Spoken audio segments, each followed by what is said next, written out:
Hello friends, and welcome to The Hanged Man in the Moon.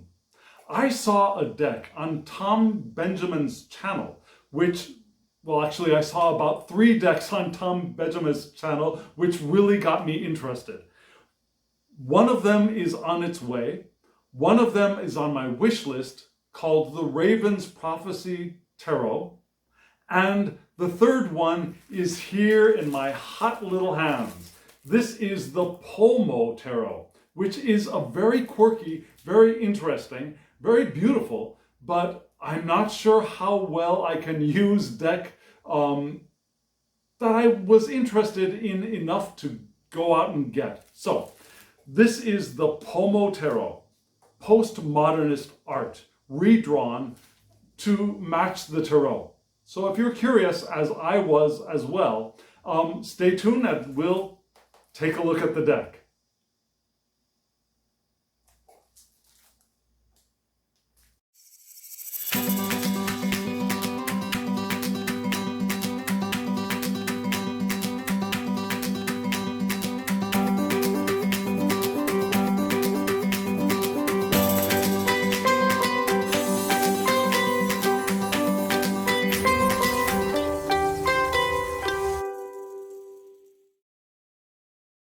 So this is an unboxing and walkthrough of the PoMo Tarot, which I already mentioned in the intro to this video. Yeah? A postmodern deck for navigating the next millennium by Brian Williams. So it's still in its plastic and I'm ready to dive in. Are you? Let's see how difficult this is to open. So far, so good. Let's see. Okay, so this tape is tearing very nicely.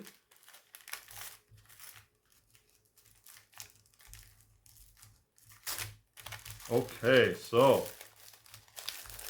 let's see. Okay, so I got in relatively easily. This is the box, a very glossy box. Is it too shiny for you? No, it's not too shiny. You can see pretty well. Good. So, what kind of box is this? I believe, aha.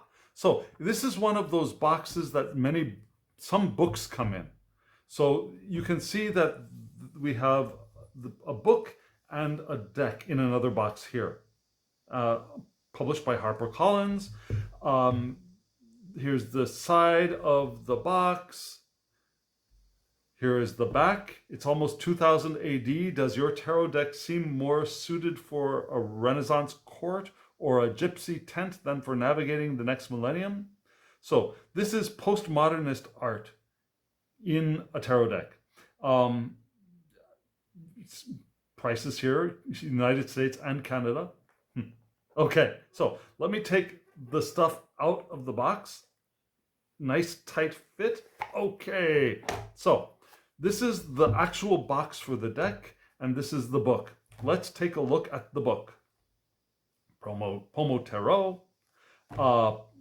Yes, Harper, San Francisco. And let's see what we get in the book. We've got introduction, major arcana, minor arcana, good, money, bottles, TVs, and guns. So you can see that the suits are not coins, cups, wands, and swords, but rather money, bottles, TVs, and guns. Introduction. I won't read the whole introduction, but let me see what I get here. The tarot is a deck of cards ascribed by some with symbolic significance or even esoteric properties. But why PoMo? Postmodern. Could there be some Venetian connection to the Veneto dialect word for apple, PoMo, or the Native American people of the eponymous tribe, PoMo?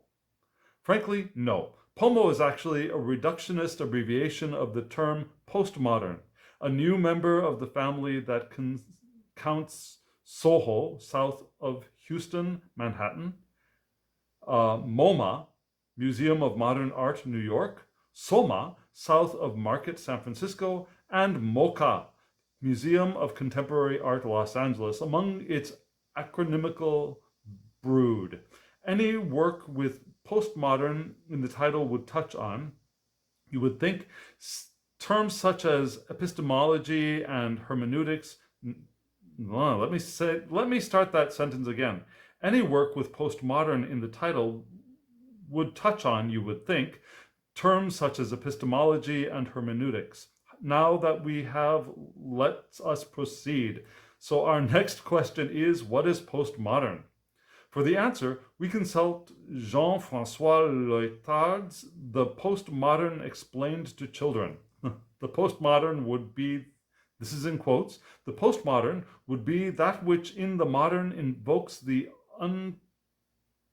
unpresentable in presentation itself, which refuses the consolation of correct forms, refuses the consensus of taste, permitting a common experience of nostalgia for the impossible, and inquires into new presentations, not to take pleasure in them, but to better produce the feeling that there is something unpresentable.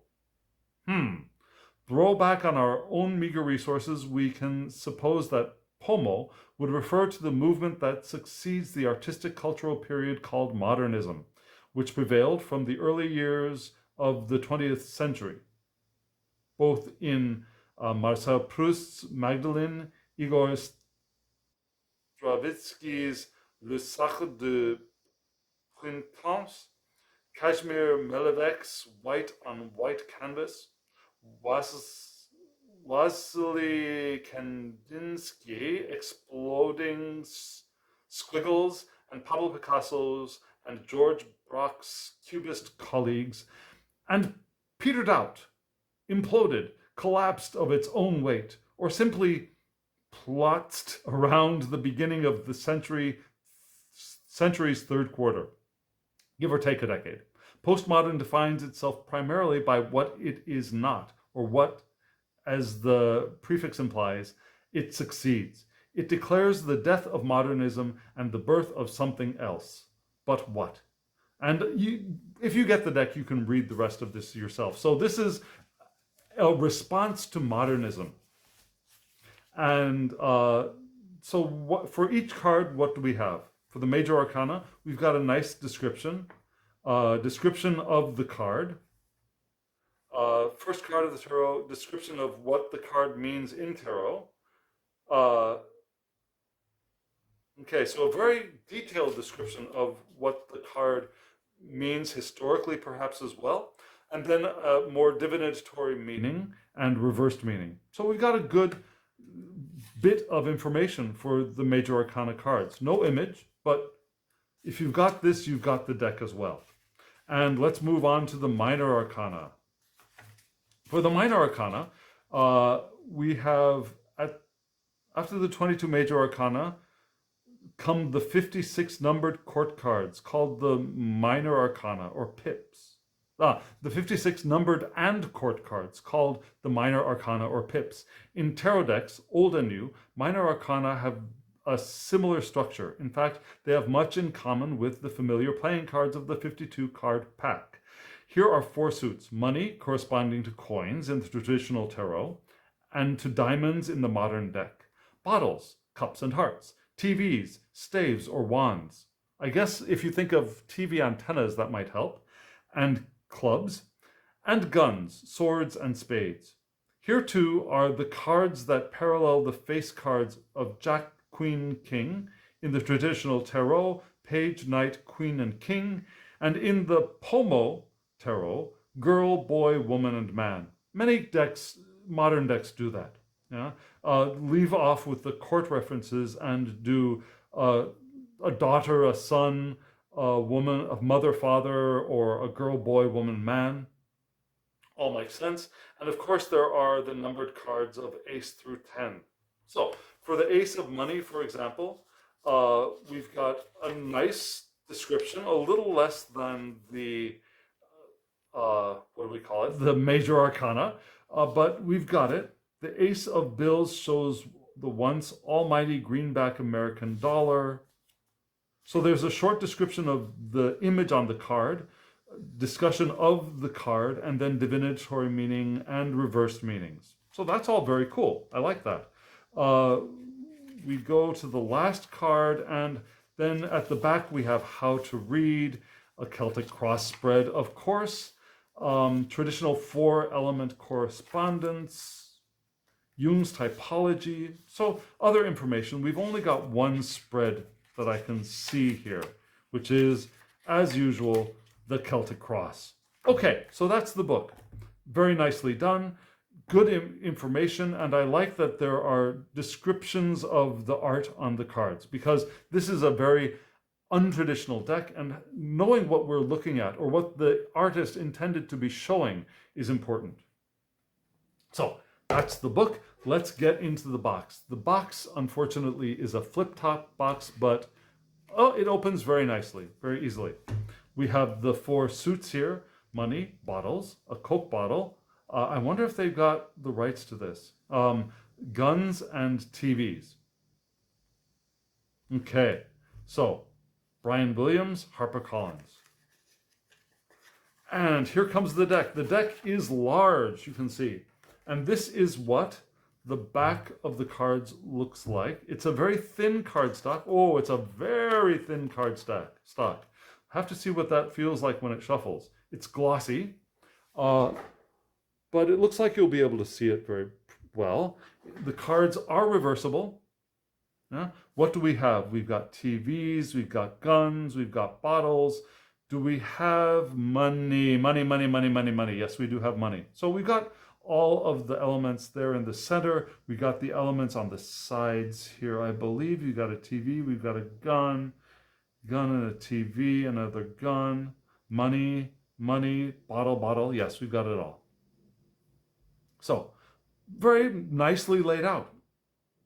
The most beautiful backs in the world, not so much, but nicely done. And I think it will fit the theme of this deck very nicely as well. Let's turn the deck over and see. Yes, we start with the Fool. Just in case you're curious, as to size comparison, like I said, this is a very large deck, and this is what a standard US Games tarot card would look like. And you can see it is huge. It is absolutely immense. So if you have small hands or don't like large cards, this is perhaps not the deck for you. Even if you were to trim this to the border,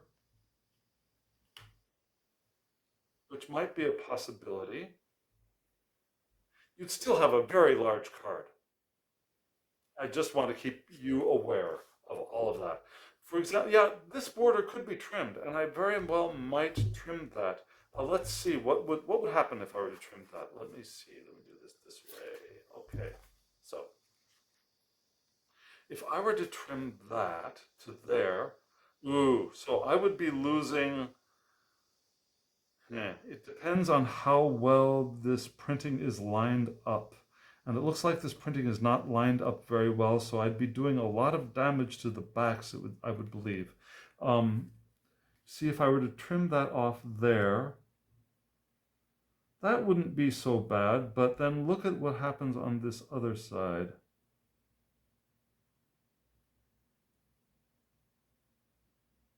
I bet I would be chopping off part of that TV. So I'd have to be willing to perhaps lose some of the border, the back image, or to go a little bit too close in. I'm not sure. Okay, well, leave that to another day. I might actually trim this deck. I might. So here we have the Idiot or the Fool. Let me move this off to the side. I'm sorry. There's another way to do this, I'm sure, but this is the way I'm doing it. So, the Idiot. We've got the dog biting him, but the clothes are very modern, right?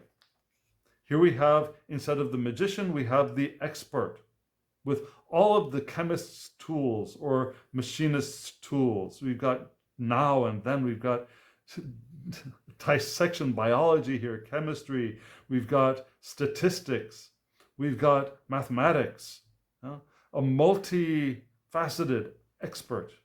perhaps electricity as well. Here we have Mona for the High Priestess. A modernist look at the Mona Lisa, perhaps, which is an interesting choice. Here we have Mom for the Empress. Okay, I don't know. Personally, I see the Empress as being an empress, one with power. And I suppose, yeah, Mom has power within the family. And if we think of that, the modern empress might be the mom, but I would think of her more as the corporate executive than the mom, myself. But okay, she's Mom. Very creative Mom. And then we have Dad for the Emperor. I mean, they match well. It'd be nice if she faced him as he faces her. But we've got a very, I don't know, what was the name of that show? My Three Sons kind of father-dad image. Here we have Mr. Religion. Oh my goodness. Interesting, very interesting. Ham up here, so probably not Muslim. Probably not a Muslim religion. Very, very interesting. Looking very, very harsh. That facial expression looks almost like zombie-esque to me. Here we have Lovers. Nice thing that we don't have gender here. I could see either gender being involved in this deck. Yeah?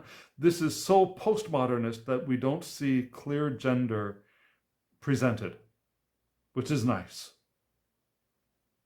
They could be a man and a woman. It could be a man and a woman. It could be two women. It could be two men. It could be two non-binary people. It could be two transgender people. Whatever we want. It's interesting here that this hand. It's very interesting. See this hand. This finger looks like it should belong to this hand, doesn't it? And yet it looks like it's actually growing out of this person's body. Interesting. Wheels. Okay, so this is the Chariot, looking a little bit militaristic, which, okay, granted, the Chariot does have that kind of quality to it. I've never looked at it quite this militaristically. However, it makes sense. Although we do lose the horses going in different directions in this image. Okay, justice is at 8. Be warned, justice is at 8. We have the heart and a question, seeming a little bit like the weighing of the heart from perhaps Egyptian tradition. Interesting, instead of a sword, she's got a gun in her hand. Blindfolded, justice. Here we have the hermit, out of it. Yeah, drop out. So instead of a lantern, we have a flashlight, which is interesting. Instead of a cane, we've got a crutch. So what kind of is this hermit somehow mobility impaired? Apparently. Very interesting. Here we have the Wheel of Fortune. Ms. Fortune. Ms. Fortune. Misfortune. Okay. Play on words, perhaps. No creatures around this wheel, though. Here we have Sheer Force, which is looking back towards some very older, much older tarot decks. Yeah, this is not your typical Rider-Waite-Smith strength card. Now, this is more the pre-Marseille strength card, Force. Here we have All Hung Up for the Hanged One. Looking, I don't know, looking a little bit like I want to say kinky sex. It looks like a bondage kind of experience to me. This does not look like another style of hanged one. This looks more like sex play to me, which is interesting. Here we have card 13, Dead, Smoking. Okay, so we've got a cancer stick here. Here we have, dead. We don't see the harvest idea or the cutting idea or the transformative idea. We don't even see things growing from death in this one. This is really a death card, right? Here we have 14, which would be temperance, neither here nor there, but right on the money. And we have 2 vials. Yeah, we have an alchemy feeling here. Interesting that this temperance card, this temperance figure, is seated in a somewhat emperor figure, which 14 card. Now, if you do numerology for tarot in the decimal system, so that how did I do this? So that card. Okay, I forgot. The Emperor card, which is usually the one sitting in this position, is standing in this deck. Whereas the Temperance figure, which is usually standing, is in the Emperor's position in this deck. I wonder if that's significant, if that was intentional or not. Something to ponder. Here we have 15, the devil, evil. But a very beautiful evil, right? This isn't your typical devil card of animal, part human, goat hooves and horns. This is a very, very human looking face. Although the eyes are a bit different, right? Here we have 16, disaster for the tower. We've got, looks like a volcano erupting. And this person not falling, not leaving, but already flat on the ground. Kerplop. Here we have 17 for the star. She's getting ready for a bath. Looks like she's pouring sweet, perhaps milk. Maybe she's having a milk bath. Yeah, sweetness and starlight. Don't really get that idea of the North Star, although we do have a star here above. This hope, perhaps, but looks to me like she's ready to chill. That's just my impression. And 18, instead of the moon, we have night. Yeah, we do have a reflection idea here. Yeah, she's looking at herself in a mirror, or potential to see herself in the mirror. So, do you see this as illusion, or the way I see it as more reflective? Here we have 19, the sun. Whoa, definitely getting his rays on, right? We've got some fur peeking out from the pouch. Definite enjoying the rays kind of character, right? And here I suddenly started turning people upside down. Here we have 20, the end. This is interesting. We've got a skeleton coming out and a figure fleshed out human coming out. Fiat, finito, the end, for the judgment card. Perhaps saying, no, you get back in there. You're not ready. You come out. You're not ready. You haven't ripened yet. Don't know. Here we go with the world.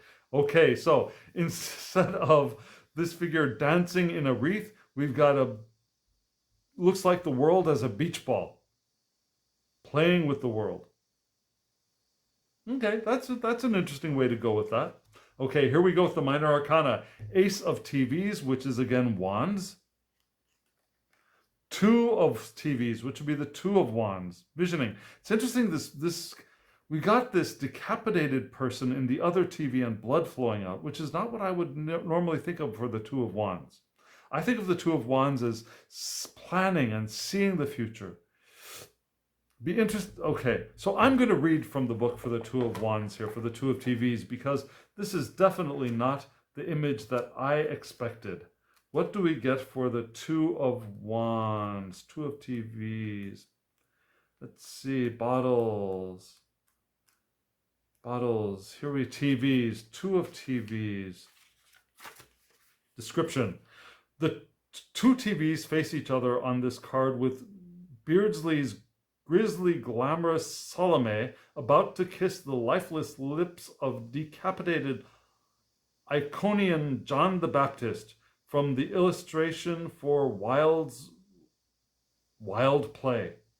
Okay, so this is from Oscar Wilde's play Salome.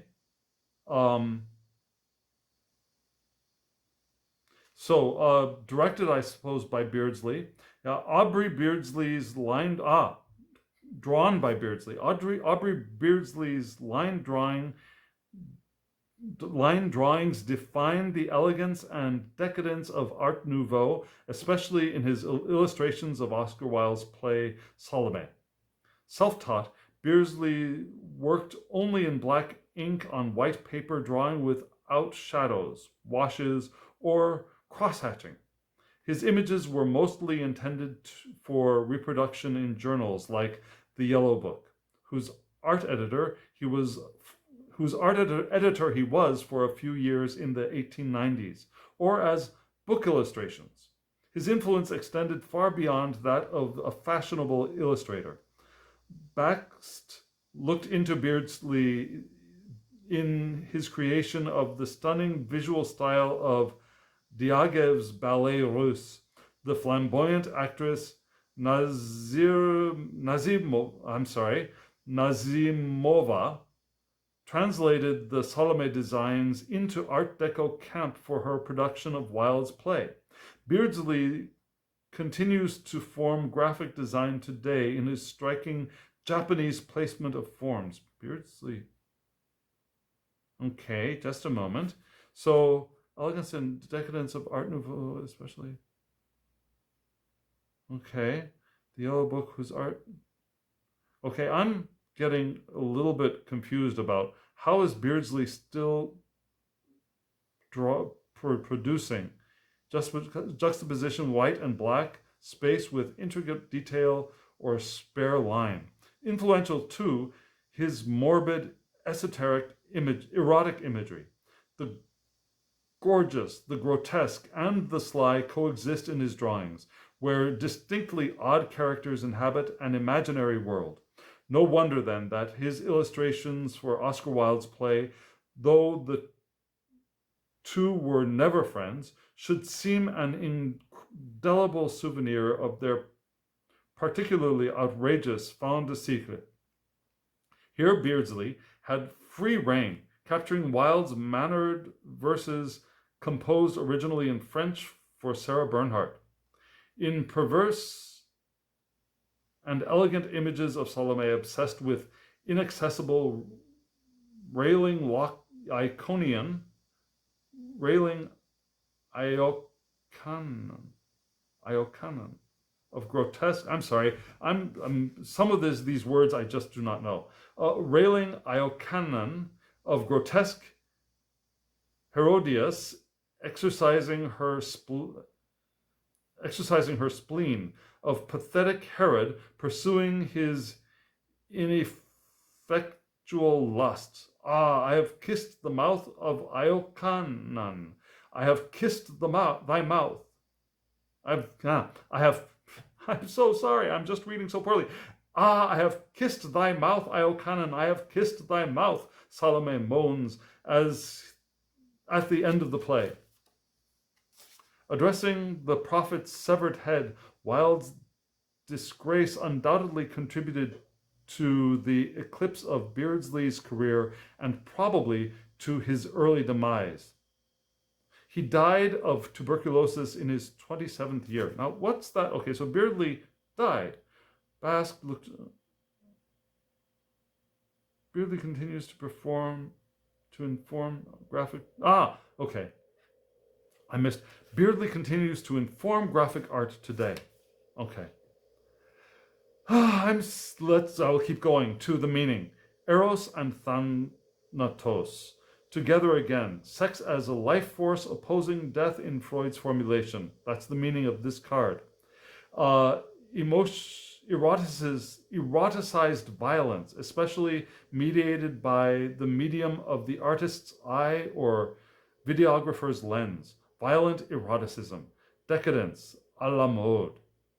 Reversed, it's shock, titillation, sensationalism, sadism, pleasure in another's pain.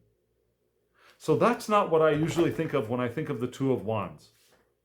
So this will be interesting. This will be learning an entirely new system, I believe. Here we go with the Three of TVs, Three of Wands. The Four of TVs, Dali-esque, right? Now, for a Rider-Waite-Smith deck, this would be a kind of celebration, a milestone, perhaps even a potential wedding, but I don't see any of that in this. So this is not what we would think of as a Rider-Waite-Smith inspired deck. Five of TVs. They don't look like they're competing. They look very happy together in very different ways. Cubist. Six of TVs. Seven of TVs. So there's a lot of sexuality in the TV's suit. Eight of TVs, which would be the Eight of Wands. There's a lot of energy here, a lot of activity, certainly. The Nine of TVs. And the Ten of TVs, which would be the Ten of Wands. With the ending of a cycle. The TV girl. Very Picasso looking, right? Cubist. The TV boy. A TV head. Bodybuilding. A little bit cavemanish. TV woman. Whistler's mother. Interesting choice. And the TV man. Okay.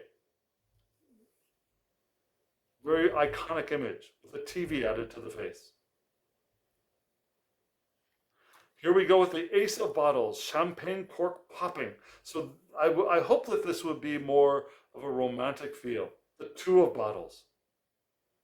Okay, you get this kind of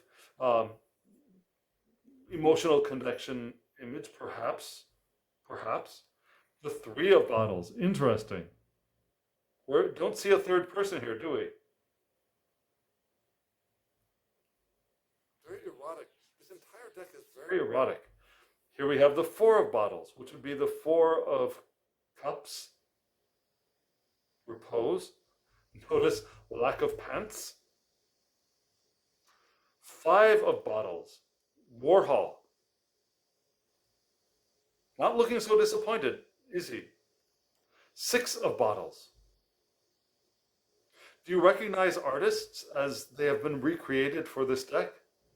Seven of Bottles. Eight of Bottles. Looking like, who did the Moulin Rouge poster? His name escapes me, but looks like his art, recreated. The Nine of Bottles. The Ten of Bottles. Very interesting.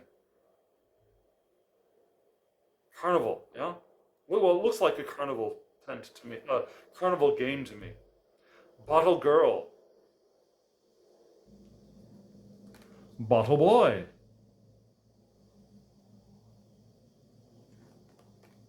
Bottle Woman. Looks like an instrument to me. Bottle Man. Look at him. Beautiful art in this deck. Although you notice that because these were all redrawn by one artist with a similar color palette, they all, though the styles are very different, they all work together beautifully, I believe. The Ace of Guns. Oh goodness, the Two of Guns. Notice how they're in such a stalemate that they're immobile now. Three of Guns, looking very scared. The Four of Guns. Fraternité, liberté.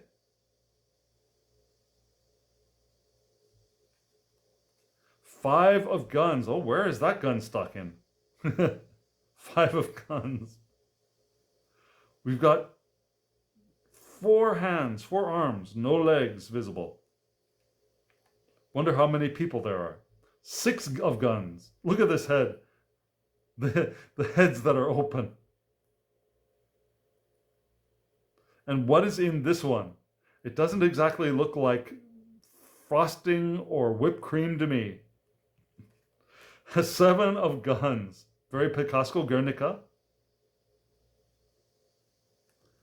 The 8 of guns. Look at this dog with gun. Interest the shielding on one side of this man. Just casually standing there while a machine gun is pointing at her head.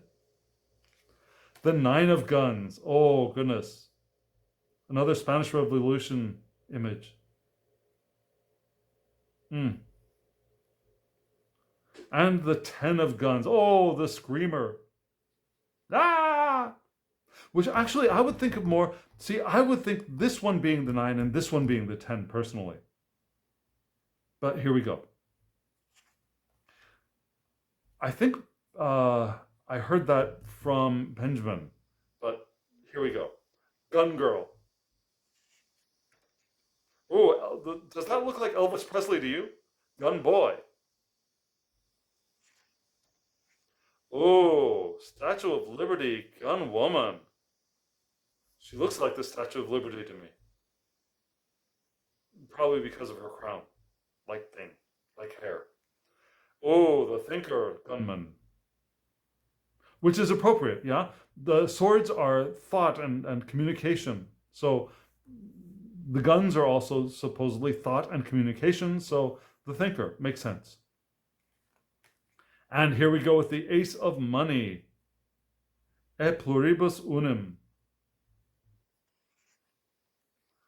Okay, 2 bills.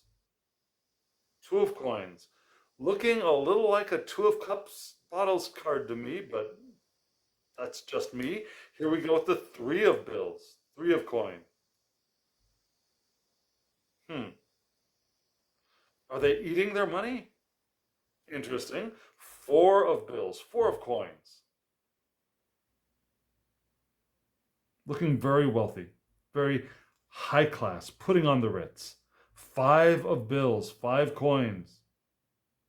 Looking very happy together. They do not look destitute at all. 6 of coins. Now, if this had been the 5, I would get a more Rider-Waite-Smith feel to this, but clearly this is not following a Rider-Waite-Smith system. 7 bills, 7 of coins, interesting. These omegas in the drawers which are coming out of her body, her torso. The 8 of, the 8 of bills.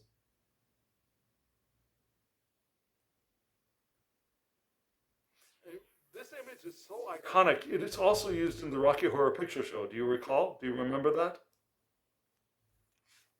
The 9 of bills, the 9 of coins. Now, is one of them paying for the other? Interesting to think about. The 10 of bills, 10 of coin. Looking very artistic, looking like a studio. Money Girl, oh, here we go. Money Girl, Surat. And Money Boy. Oh, yes, Gatsby-like. I've got money to burn. Money Woman. And finally, Money Man. Looking a little bit like a devil to me, but, you know, that's just me. I like that they're facing each other. So what do you think? What do you think of this deck? Is this something that you would be interested in getting? It's a lovely deck. The cardstock, again, is, I'm sorry, this is going to shake the camera. The cardstock is very thin. Let me show you thinness just a moment. Here is a standard US Games stock for a complete deck. This is how And US Games is thin, but they're very durable. And let's see, these cards are large and thin, and they're about the same size. They're just a hair thinner than US Games cardstock, if that means anything to you. Let me see if I can shuffle this deck. I'm going to try shuffling and pulling a card. These cards are very large. They barely fit in my hands. And man, these really feel, they feel very thin. They feel like I'd have to be very careful not to try to catch one if it goes flying, because they feel like they are going to bend and crease very easily. Second shuffle. What is a message that we would benefit from hearing today? What is a message that we would benefit from hearing today? Yeah, this cardstock is very, very thin. And it feels thinner because they are large cards. Yeah, if they were smaller cards, it might not feel as thin. But they don't have that core in the middle of them. This is just card. We'll do one more riffle shuffle, then we'll do some overhanding. What is a message that we would benefit from hearing today? Wow. Okay, so let me see how it overhands. Now this is thin cardstock and it's glossy. I hope so far you've been able to see the images clearly enough. I'm going to overhand like this. Let's see how it goes. Oh, okay. It clumps a little bit, but it will stop clumping very quickly, I feel. I can feel that it will stop clumping over time. And not even that long of a time, I don't think. Let's see. Sorry, I'm knocking my crystals around. Here we go.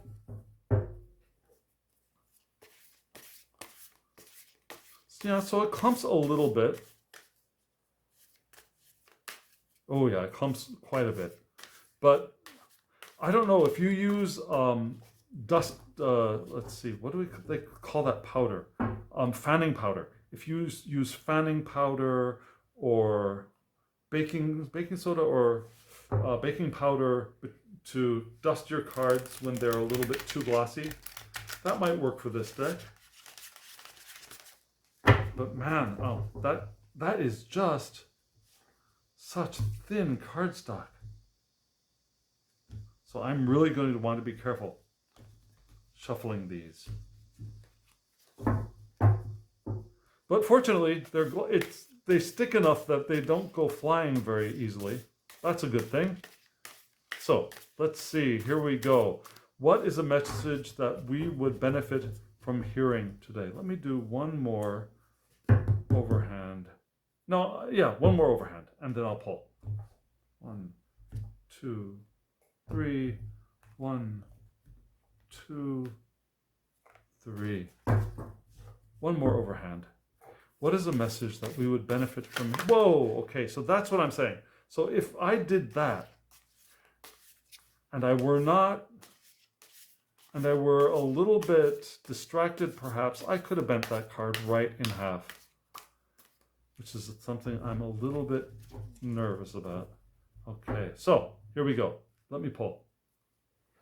What is a message we would benefit from hearing at this moment in time together? Okay, so again, same card, the Two of TVs. So I've already read that to you, right? What we have sexuality. We have, where are my TVs? Where are my TVs? Just as a reminder, Two of TVs, divinatory meeting, Eros and Thanatos together again.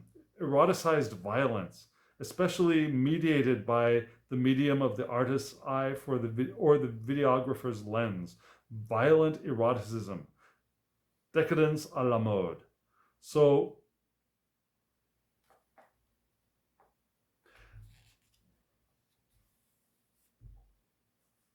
what can I say about that for us right now?